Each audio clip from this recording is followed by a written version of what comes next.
them, why should I let you into heaven? The first person steps forward and says, well, I was a nurse and I helped sick people. St. Peter said, come on in.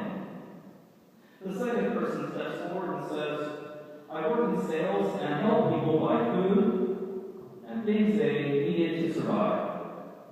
St. Peter said, cool, come on in. The third person said, I serve the hardships of the military and help people stay free from tyranny. St. Peter said, well done, soldier, enter. Finally, the fourth person stepped up and said, well, I didn't do much in life, but do you see these three? The nurse, the salesman, and the soldier. Well, I was their teacher. And of course, St. Peter let this person in. The point of this story is that we know that teachers exercise some authority and influence. But let's take this story and see how in today's gospel, Jesus speaks and exercises great authority. And Jesus teaches with an authority that no other teacher in the world exercises. The people in the gospel said, what is this? A new teaching with authority? One who teaches and speaks for God is called a prophet. Now in the first reading, it is written in the book of Deuteronomy, I will raise up for them a prophet like you from among their kin, and will put my words into his mouth. He shall tell them all that I commanded him. Jesus fulfills this passage from the Old Testament. Well, whoever will not listen to Jesus, Deuteronomy declares, I will make them answer for it. And this doesn't just happen to Jesus 2,000 years ago. Today, just as Jesus spoke with authority, so too his Catholic Church that Jesus established teaches us with his authority. Jesus said, whoever hears you, hears me.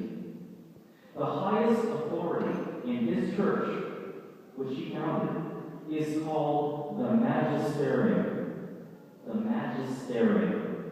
The word magisterium comes from the Latin word magister, which means teacher. So the magisterium is defined as the Pope and the bishops in communion with the Pope. The Pope and the bishops in communion with the Pope. The Pope is the successor of Peter, and a bishop is the successor of the apostles. When Peter and the apostles teach, they exercise that authority in the name of Christ. Their successors, those who replace Peter and the apostles, are the Pope and the bishops. There have been 266 popes, from Peter to Pope Francis.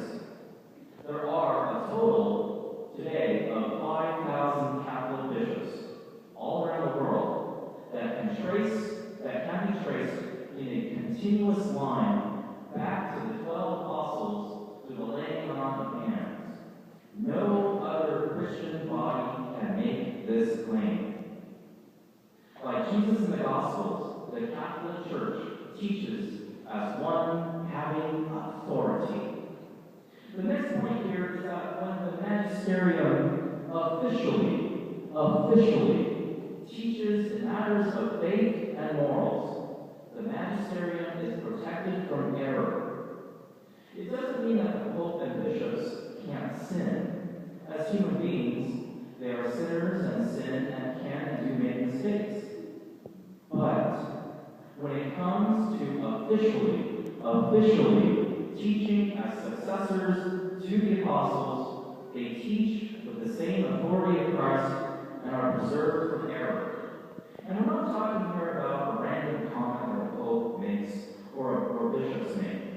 But when they act as successors of the apostles, they are preserved from error. Now, in matters of faith, the church cannot err, for example, on Mary's perpetual virginity.